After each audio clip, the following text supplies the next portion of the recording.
Virando para a Ponte, a Macaca joga sábado, partida marcada para o majestoso 5 da tarde, com transmissão ao vivo na tela da Band para todo o Brasil. Vai enfrentar o time do Sampaio Correia.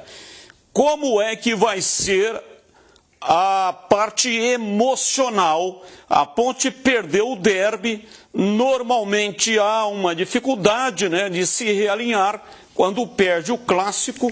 Mas o que tem de positivo é que a Ponte vai ter uma semana inteira para digerir esse gosto amargo da derrota. E para que o Pintado possa também se organizar e organizar o time que enfrenta o Sampaio Correia. Porque perder o derby é ruim? Claro que é ruim, ninguém quer perder o clássico. Mas o mais importante não é o derby para a Ponte, é o jogo com o Sampaio Correia. É o campeonato, né? É o jogo com o Sampaio Correia, é o próximo jogo, é o jogo em casa. Então, você não pode levar adiante aquilo que o resultado negativo. O derby ele tem que ficar lá dentro do estádio Brinco de Ouro. A partir do momento que a Ponte saiu de lá, ela tem que visar o norte. Qual que é o norte da Ponte? É a permanência na Série B do Campeonato Brasileiro. Agora, isso na narrativa, na teoria e na prática vai acontecer isso? Eu acredito que sim, sabe por quê? Porque o Pintado é um cara que pensa desse mesmo jeito. Eu estava falando isso agora na Rádio Bandeirantes, né? Passou. Junta os cacos, acabou, já faz parte do passado. Né? É aquele detalhe que a gente sempre, quando está comentando aqui sobre vai poupar jogador, não vai, a gente sempre diz isso. Os mesmos pontos do derby é os pontos das outras partidas também. Vale a mesma coisa. Né? Então, perdeu, ok. Agora tem um jogo fora de casa. Se a gente analisar, mas foi o maior clássico, ok, beleza, clássico, mas a Ponte perdeu um jogo fora de casa. E agora tem uma oportunidade de recuperar os pontos jogando dentro de casa com um concorrente diretíssimo, que é o Sampaio Correia. E eu acho, claro, que dá uma mexida, os caras ficam ali, né, o gosto amargo na boca, mas já olha, hoje é segunda, amanhã, quarta-feira tem que estar tudo certo. Já ficou no passado, pensar o foco total agora no Sampaio Correia. Porque, repito, tem que recuperar os pontos que ela deixou de marcar no Brinco de Ouro. E olha, a Edna Batista foi bem, hein? Colocou na súmula Luiz Felipe, Leonaldi e André, que tomaram o cartão amarelo. Havia uma confusão ali, né? Para quem que ela deu o cartão? Deu para esse ou deu para aquele. Mas ela deu o que vale a súmula, tá?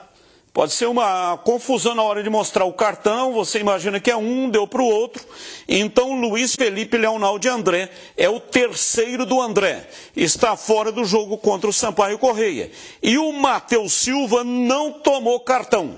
Deu a impressão de que o cartão era para o Matheus Silva, mas não tomou e ele está apto para jogar. Batista, eu vou falar 30 segundos do jogo, que eu acho que o torcedor da Ponte quer ouvir também, né? Um pouco do que a gente achou do desempenho da Ponte, que mais uma vez deixou a desejar. O primeiro tempo foi todo do Guarani e, para sorte da Ponte, choveu. É assim que eu enxerguei o jogo. Eu não fiz a partida em loco, fiz Ceará, que foi um belo jogo, Ceará ao lado do Gleger, Ceará e Criciúma, foi uma bela partida de futebol. Cheguei em casa tranquilo, tomei aquele banho, aí eu peguei lá o videotape e assisti com calma. Eu não gostei da Ponte de novo. Foi a terceira semana completa que a Ponte teve oportunidade de desempenhar um pouco melhor e não foi assim. Esse é o jogo que eu assisti. Projetando o futuro. Se eu sou torcedor da Ponte nesse momento, eu fico do lado do time. Não adianta ficar colocando os caras na cruz. Não adianta. O jogo na disposição, o time correu pra caramba. Na disposição, ninguém pode falar nada na Ponte, pelo menos é o jogo que eu assisti. E no jogo contra o Sampaio Correia, no próximo final de semana, a Ponte tem que ganhar o jogo de qualquer maneira. Não adianta ficar aqui discutindo o sexo dos anjos, porque esse não jogou, porque o Elvis não sei o quê, porque o André não sei da onde, porque o Amaralzinho saiu e depois poderia ter... Não adianta. Quem tem que resolver os problemas técnicos do time é o Pintado. Ele tem mais uma semana para tentar arrancar um coelho da cartola e fazer esse time vencer o Sampaio Correia.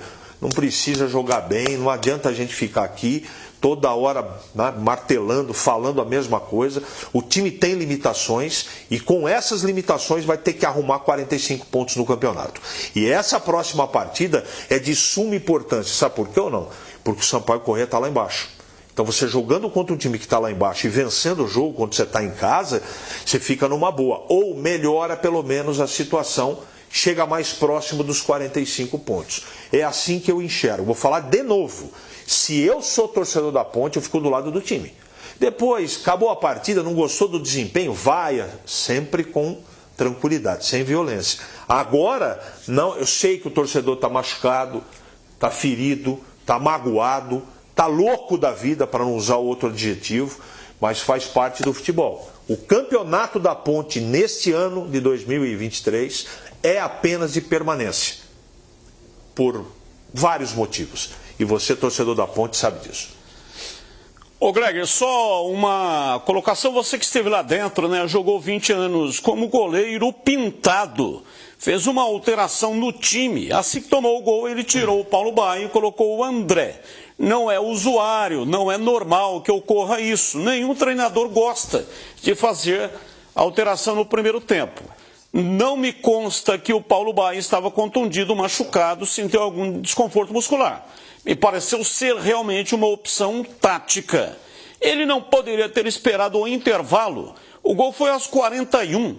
Teve lá mais uns acréscimos e tal, mas ele preferiu fazer essa alteração. Não pode mexer com a cabeça do Paulo Baia e aí piorar o rendimento do jogador para a sequência da competição. Então, o problema é o seguinte, ó, eu também não entendi essa substituição, né? Até porque se fosse estratégia ou alguma coisa, teria entrado com o André de começo, né? Ou teria esperado, como você disse, terminar o primeiro tempo, ajusta e entra com o André no segundo tempo.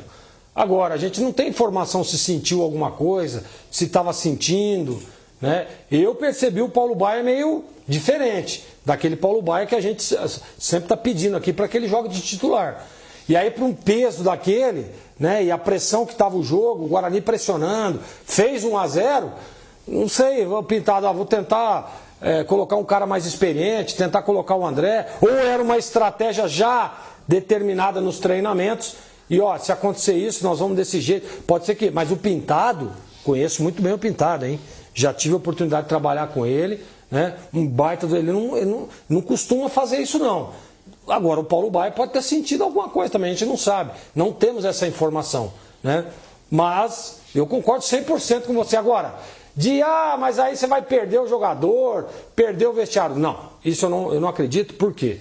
Porque se o Pintado fez isso, alguma coisa, alguma determinação ou algum treinamento durante a semana de preparação, ele deve ter sinalizado que aconteceria isso. Então, para mim, não acontece isso não, Batista. E o jogador quer mais prestígio do que colocar o André no banco e colocar o menino para jogar? Chegou outro dia aí, que está começando no futebol. Eu acho que esse tipo de explicação, Batista, se foi técnica, não tem que ser dado, você tem que dar satisfação, depois você conversa. Agora, isso é absolutamente natural. É que a gente não está acostumado, né, com mexidas ainda no primeiro tempo. Não ocorre, isso aí não acontece nunca, né? Só em caso de contusão. E na próxima partida, provavelmente, com a suspensão pelo terceiro amarelo do André, quem vai jogar é o Paulo Baia. Que eu acabei de receber uma imagem aqui do lance que você acabou destacando com precisão, do Matheus Silva, e pela imagem, claramente, me avisa aqui o oráculo que o cartão foi para o Matheus Silva. Então, ainda cabe correção na súmula. Exato. Então, a Ponte tem que ficar esperta com isso, porque eu vi aqui, Gleg, depois vou te mandar, é claro o cartão para o Matheus. Eu acho que houve aí um equívoco e pode acontecer a correção ainda, viu, Batista? E ela pode, se quiser, mudar a súmula. A súmula é eletrônica, então ela entra lá, né? E faz a alteração. Então, por enquanto, na súmula que ela confeccionou, logo depois do jogo, não tem o Matheus Silva. Ele está apto para o jogo. Agora, se ela mudar, fizer uma alteração baseada em imagens, ela pode fazê-lo. E aí o Matheus Silva não terá condições de atuar. Aí é o terceiro dele. Não joga contra o Sampaio Corrêa.